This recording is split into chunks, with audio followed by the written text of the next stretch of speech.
Hey, welcome everybody. So good to see you all again, or at least hear you all again. And we're so glad you're here for our weekly dispatch at the beginning, or well, middle of July, I guess.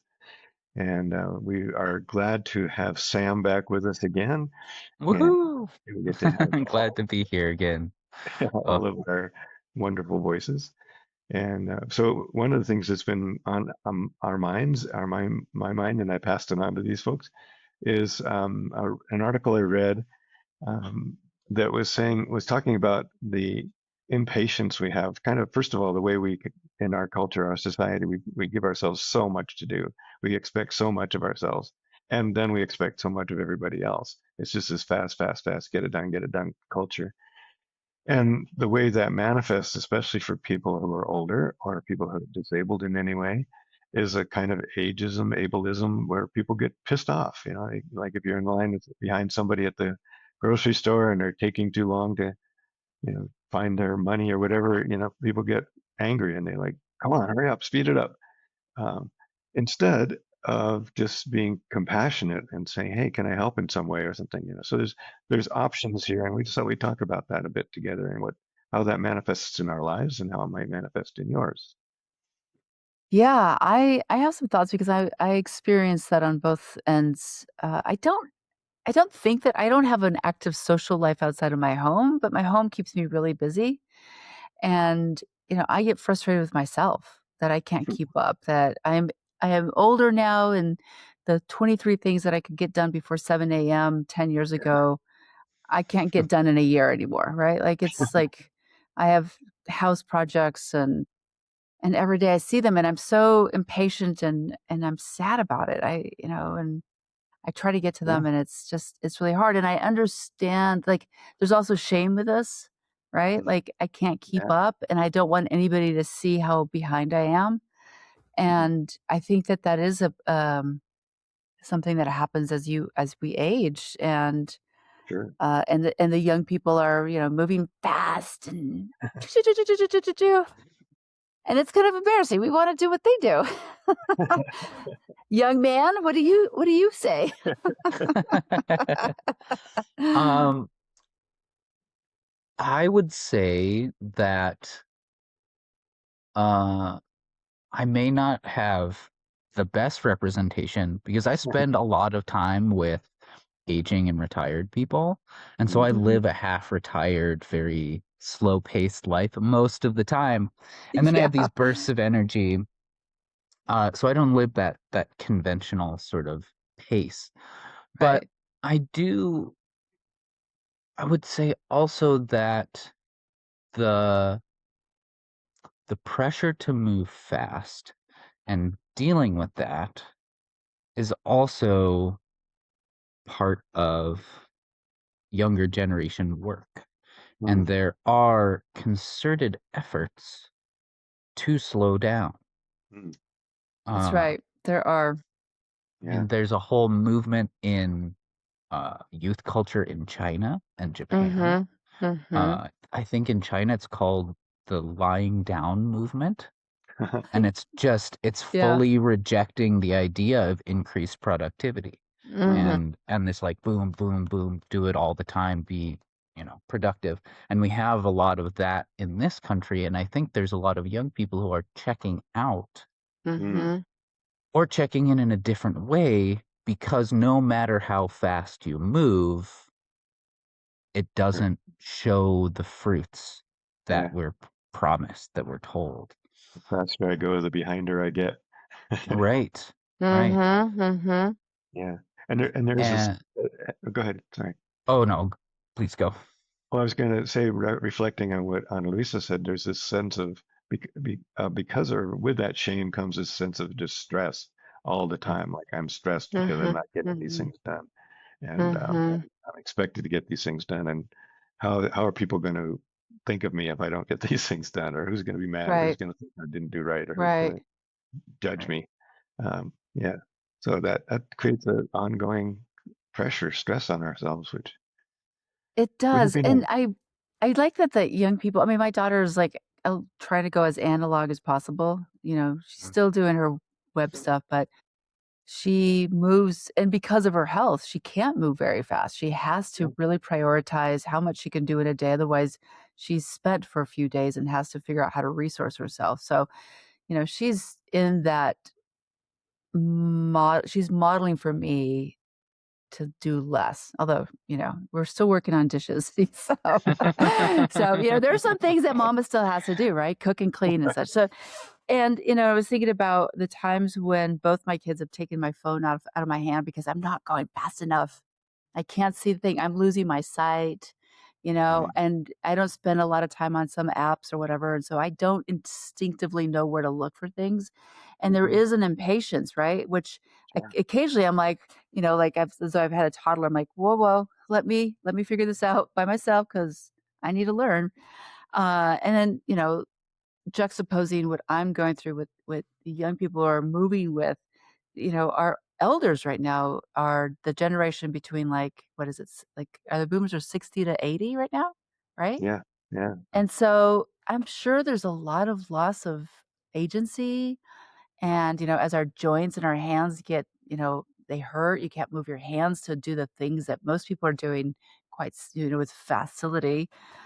Hmm. Um it is something to, like, acknowledge, and it is a grief that happens, and it happens in your deepest like, in the morning. I hurt my finger a couple weeks ago volunteering, but now in the morning, I wake up and it's really stiff and it hurts, and I'm like, "This is what it feels like when you grow old." Like, you wake up and you're like, "Ow," Yeah. because some things are harder. Yeah, that's definitely a loss for as we grow older, all the things that we used to be able to do easily and now can't, like sitting on the ground listening to jazz last night. You Did know, you have a hard I, time last night? well, it wasn't bad till I tried to get up. And then Oh, everything was like, oh, ooh, ooh. Took a while to, it just, the body just, my body being in my 70s, it stiffens up pretty fast if I'm not moving around. So yeah, I just mm, had to keep switching the way I was laying there on the ground. So I'll Oh, always bring a chair when I can, but it was fine. I mean, it was such a beautiful place, beautiful time, beautiful music, beautiful people. So I can't complain. But yeah, yeah, but, so going back to your initial starting point, it's just like the impatience we have with differently abled humans, be it elders or, young people with disabilities. Like, it yeah, is a thing that our yeah, culture absolutely. just kind of pounds that you hurry up. Yeah. Have you yeah. experienced it, Sam? And I actually wanted to ask too what things you've noticed in our culture that are tending toward more slow. I know there's some that slow food movement and that kind of thing Yeah. recently. Yeah, which I think came out of France in the 70s and 80s, the Mm. slow food, slow life movement. Uh, yeah.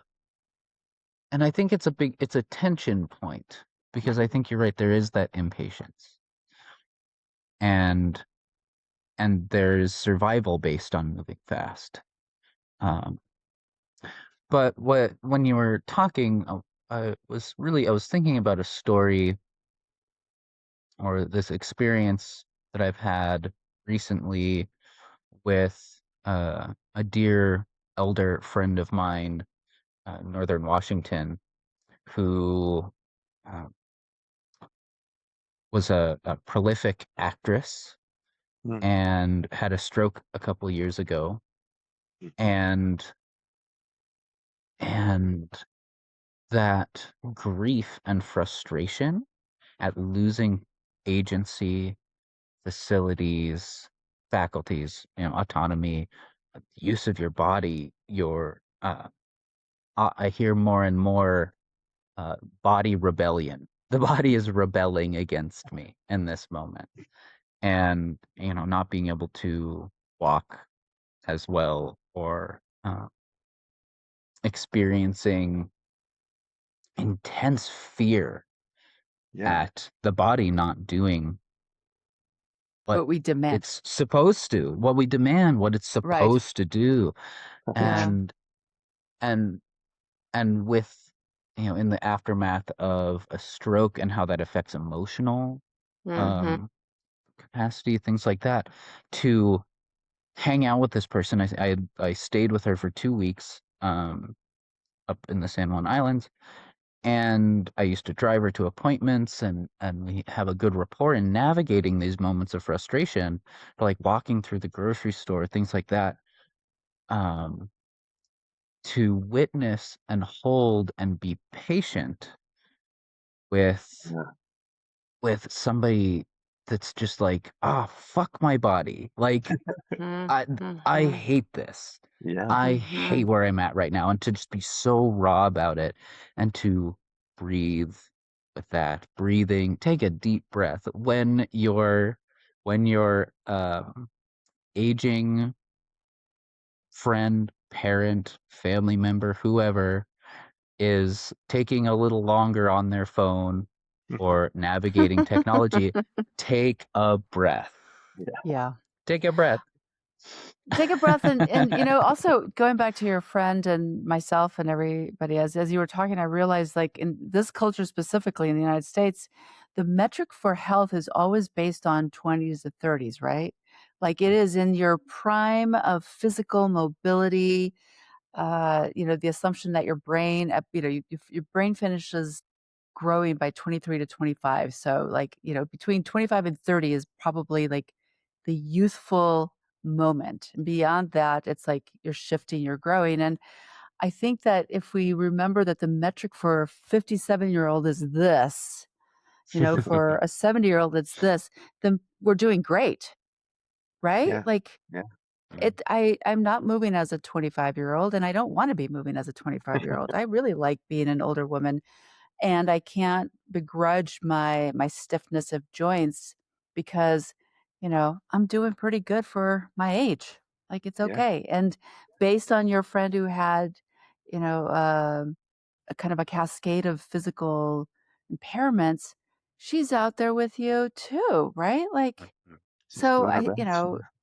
we could hold both the grief of the constant change in our physical bodies and the exhilaration that we're still here in this moment in Mhm. corporal Mhm. bodies moving towards the end. It'll all obviously our bodies can't be like, the same because we got to check out at some point. Right. Right. It's like a Yeah. library. It's like I need to check my body back in. Yeah. Yeah. I like that. Yeah. Yeah. And I love So, the idea too of this finding a way to be compassionate and caring um, in any of these situations for ourselves, of course, Mhm. like we're judging ourselves, and then as we're walking through the world, so much good can be done by our stopping. Like you said, Sam, take a breath, and in that breath, remember the beauty of this person, the beauty of yourself, the beauty of the gratitude for one more day on the planet, and think, what can I do right now to be of service Mhm. to myself, to Mhm. this person in this time, instead of how can I move this person out of my way, you know? Right, or help them move faster, right? And Yeah. also, I was thinking about this last night because as we were conversing and everything, I realized like there's an assumption based on the human. Like you watch people move and you notice that there's stiffness or slowness or an impairment of sorts, and you think, oh, this is not a very interesting person. They're already broken, right? But the Yeah. reality is, again, to stay curious because even though some of our bodies may start shifting, changing, breaking down, our brains might be okay. And Mhm. sometimes our brains are breaking down in different ways, so we got to stay curious with what other aspects of this human being are still the faculty that are still moving them forward in this world. Where else can we like connect with them? Because I realize like there is a huge assumption on physical ableness, on Yes. people's ability to have connection, right? Like, oh, they're Mhm. old, they must be feeble-minded. Oh, they walk funny, they must be like disabled, right? So yeah, I was thinking about that quite a bit last night. and the contrary too. As somebody who has had 3 traumatic spinal injuries over my life, but walks and is Mhm. fairly Mhm. mobile, Right. and masculine presenting, people come to me for highly physical things all the time, all the Yeah. time. Ah. And and I'm really lucky and have put in a lot of work to become more capable in those ways because I love it. I love to use my body, um, but there are limits. And there have been times where it's just not in the cards, and it Mhm, causes mhm. social friction when I'm like, I can't show up in Yeah, that way. yeah, I don't have the capacity. I'm on the edge of being laid out for a week right now. yeah, And Yeah. yeah, if I help you carry this couch, it's done for me for a right. year. I think, one of the valuable pieces from like chronic pain and disability um, circles that has gained traction is spoon theory. I don't know if you guys are Mm-mm. aware of that, but it's shorthand for you have a certain number of spoons throughout the Yeah, day, yes. Mhm. My and daughter knows this. Yep. each task takes a certain number of spoons. Yeah. And so it's basically about budgeting your capacity Mhm, to do mhm. things, whether it's physical or mental, social, any of those things, and to really um, get dialed in your There relationship or to yourself. yeah, so continue to hold the boundary around resourcing yourself on a daily basis so that um and also being honest, right? I was just thinking as you said that too. My daughter does use Mhm. a spoon um verbiage with me. Mhm. I don't use it. It's not something that's easy for me to think about, but I do say to her or anybody else, like, I got like 2 or 3 hours of good sleep last night because sometimes I really struggle with sleeping. It is, my age. I'm a woman, perimenopausal.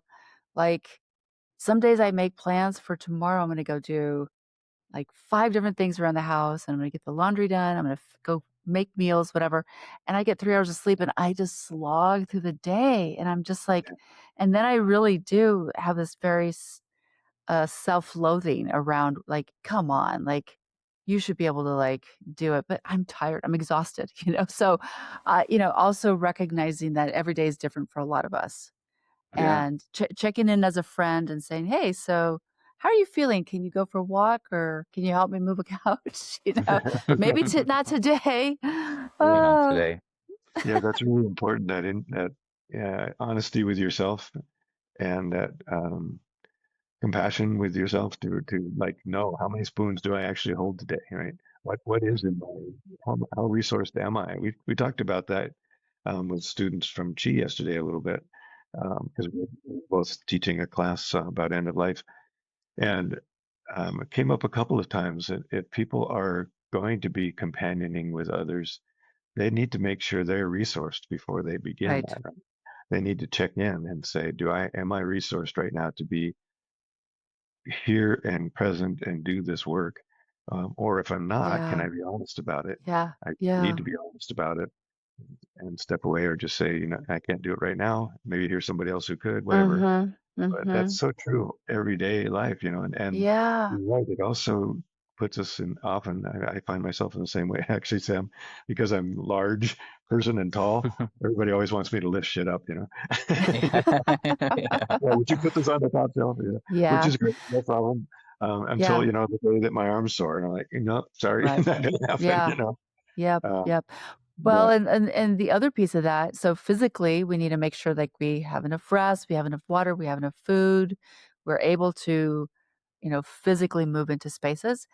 yeah, Emotionally, yeah, people may not know how sad I've been about, XYZ in my life that's come up, and it's making me sad. So maybe, coming over to like share some of your sadness, it may not be appropriate for me to say like, yeah, bring it, right? Like, or yeah, and the intellectual fatigue of trying to figure out, your loved one's medical needs and making appointments and driving around may tap me out so that when somebody has a problem to solve and they're like, hey, could you help me figure this out? And sometimes I have said this, Wakil, you met my friend Julia. Julia's really good, has taught me about how, oh, right now I'm very like, not resourced in my mind because I've been trying to figure out my job situation. I'm stressed about mm, it, so I may not have any space to handle what you've got. So can we just hang out and, go sit outside and just have some tea and just rest it with each other. So, you know, we are three parts, mind, body, spirit,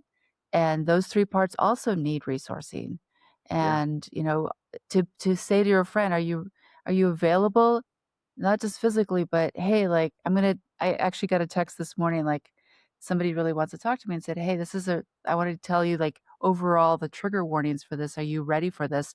And I could say, "Sure," right? Because Yeah. she warned me ahead of time, like, what she wants to talk about. So, yeah, and That's really good. And I yeah. love that the importance of learning. I love that we're suggesting ideas for people. Like, first of all, how do you check in with yourself, and what are you checking in Mhm, on?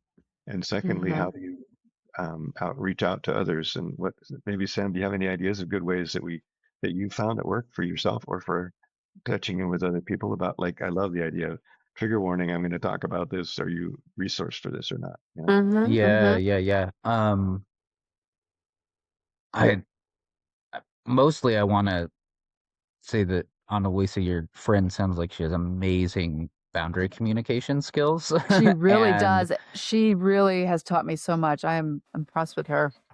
Yeah. developing those is critical. Yeah. Mhm, Social intelligence is not something that our society here in the United States of America is particularly good at, Yeah.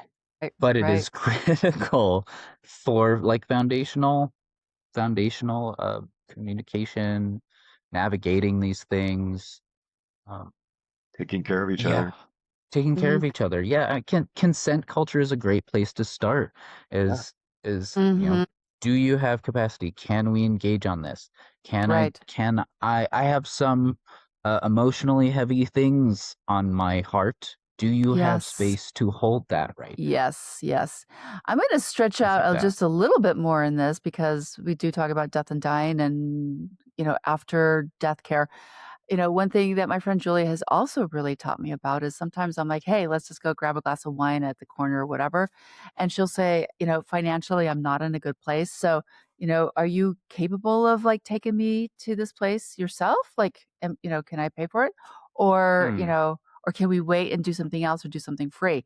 She's been very clear with me. So, bringing that back into like our death and dying, like we make assumptions that, the things that we ask for will be paid for after we die, you Mm. know, unless you Mm, plan for your death and you know the numbers, because based on what these students that we just taught yesterday, they had numbers from like 4,000 to 20,000, right? That based on the zip codes of where they live, how much a funeral costs. So, you know, if mom's saying, I really want, these little things to have like the wherewithal to say, kids, can you afford this? Right? Mhm. Or if the mom's passed and, siblings are getting together and one sibling wants a full-on church, everything. I mean, I don't know, the biggest thing you could possibly get. And then they're like, and we're all going to split it so we can afford it. And one of the siblings is like, I actually really can't afford that. Yeah. Right? So the communication is like, do we still continue and we'll take, we'll add the costs of your, or you can pay us back later, or we can just have you do certain parts, physical parts, right? Like you can Mhm. break Yeah. it up. It doesn't always have to be financial, but financial mm, pieces are really important around death and dying. Like it's a Yeah. hard piece. Which is why it's so important to talk about this ahead of time, right? Yeah. yeah, Because yeah, because Yes. then you can have that conversation before you're sitting around in deep mourning and trying to figure it out and Yes. getting pissed off at each other. yeah. Mhm. Yeah. So And yeah, that's so important. that as you're talking about that and talking about your friend, asking, can you cover me this time? Yeah. The Yeah. level, the level Uh, of surrendering the Hmm. economic pressures that we put on ourselves to Yeah. be self-sufficient, to mhm, ask your friend if that is okay. mhm, That's a huge thing. And then moving that into what you're talking about with the death realm or siblings. And mhm, mhm, I'm thinking about like in particular, like maybe my mom's familial dynamics and the stratification of economic class in her Yeah. family and the judgments that people can carry around monetary contribution Yeah. and monetary capacity. Mhm. Right. And that changes too. We've been talking about physical and personal and social. Economic capacities shift, and we Mhm. have all sorts Mhm. of judgments about that. I can't afford to like Right. go do this fun thing, and Right. everything Right. costs money. Right. Everything costs money all the time. All the time. Yeah. Yeah. The other thing that points out to me, Anna Louise said that I really love is that you have developed a relationship with your friend that is open enough and trusting enough that she feels comfortable saying, can you cover me this time? And that is another one of our responsibilities as we live in our lives and as we share with each other, as we create our communities, is to create that level of trust and caring Mhm. between us so that people can feel comfortable saying, can you help me out this time? Or I can feel comfortable saying, I can't push that log this time. Here, you Mhm. do it. Yeah. Yeah. Well, and it's a commitment because I dearly love my friend, and I mean Yeah, she's like 15 years younger than me and has a she's job that sweet, by is the way. not what's that? Oh, I really love meeting her. She's a very sweet person. Yeah. Yeah, she's like my best friend because she sometimes when I'm having a hard time, she's like, "Do you want me to come over?" And she masks up in the house. She knows exactly all the protocols that we do in this house, and there's no like discomfort with it. She just always Mm, comes prepared, and she can take care of Lucetto in a pinch. And but we have, she doesn't have economic stability because of her job, but she does say like, "Do you want me to come over and wash dishes so you can rest?" Because I will tell her like, "I didn't sleep last night. I'm having a hard day." Or she doesn't like walking my dog, which sometimes I'm like, "Please help me walk my dog."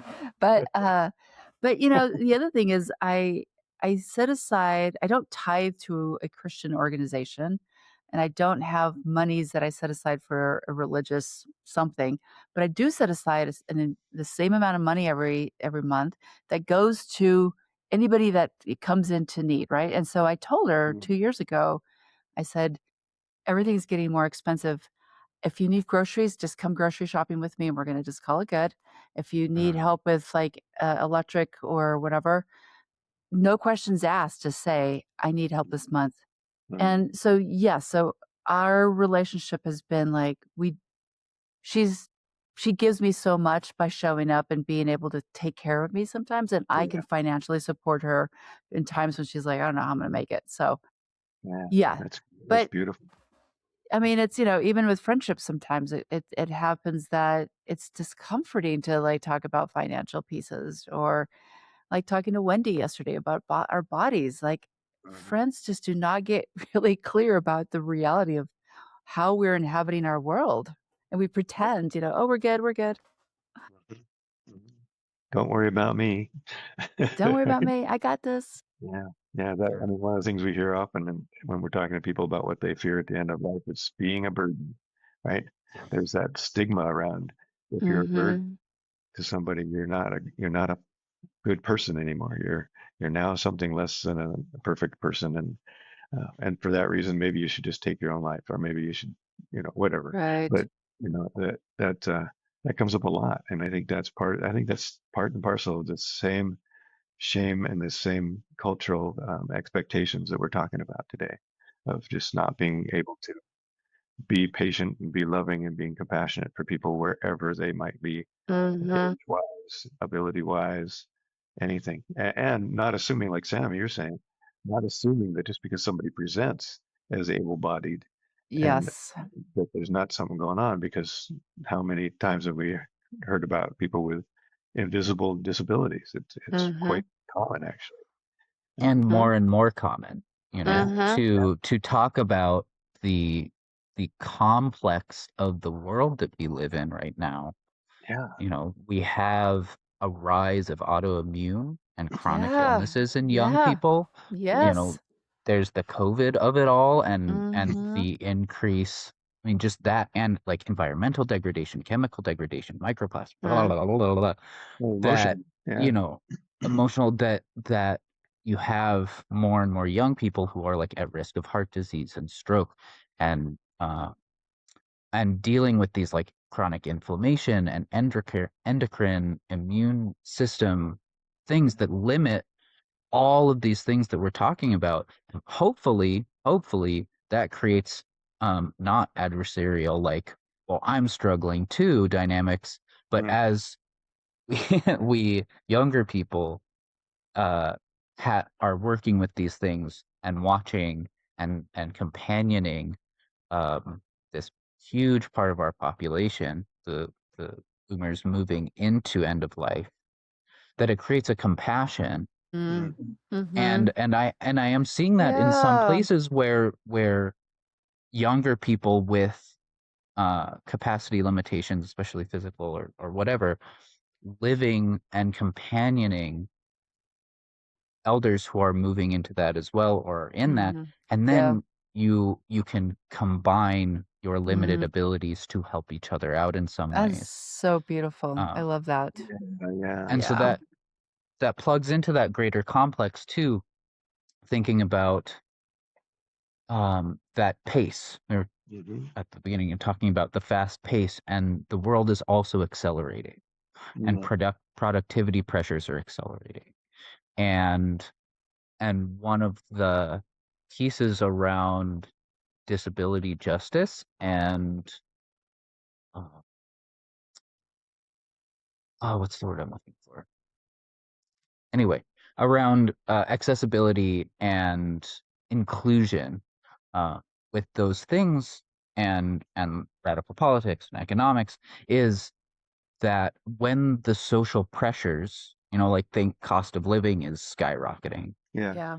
the the number of people who at a different economic pressure level are viewed as normal and functional Yeah. shifts, and more people are considered disabled or non-productive Hmm. Mm-hmm. Yeah. at the different standard. Mm-hmm. And that can cause a lot of grief. We can carry a lot of Mm-hmm. self-judgment about that because Mm-hmm. we're bombarded with the bootstraps language every day, Right. with the Yeah. self-sufficiency, the atomization, the do it by yourself. And so these things that we're talking about around building connections and support systems in our communities, Hmm. critical and super duper scary because we are not well trained to be accountable and responsible for each other and to accept Beautiful. Yeah. the the the exchange of being burdens. Mm. I don't remember where I encountered it years and years ago, but to refigure the conception of burden. We are all burdens at some point, and that's okay. Yeah. It's Wow. inevitable. Yeah. It's And even inevitable. celebrate. Yeah. Yeah. Even Wow. be in celebration and gratitude for the fact that we Mm-hmm. can accept that of Right. ourselves. And others. Yeah. I just was Wow. having this image Yeah. throughout this whole conversation about babies. Like nobody begrudges the baby for just pooping and puking all day long. Why can't we swaddle our elders in that same love and attention and say, Or anyone. Yeah. we love you and it's okay. We'll Yeah. tend. Yeah, what a beautiful Mm, vision of the world as it might be. So thank Yeah. you, Sam. That really was really, really beautiful. And just really appreciate this conversation. I hope our audience will appreciate it as well and think about it and send some information, give us your yeah. thoughts. Join us on our Substack chat. Tell us what you think. And yeah, anything else before we say bye-bye?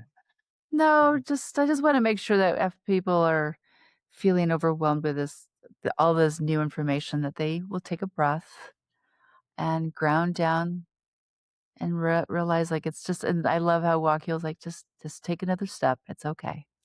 Yeah, more One steps. inch at a time.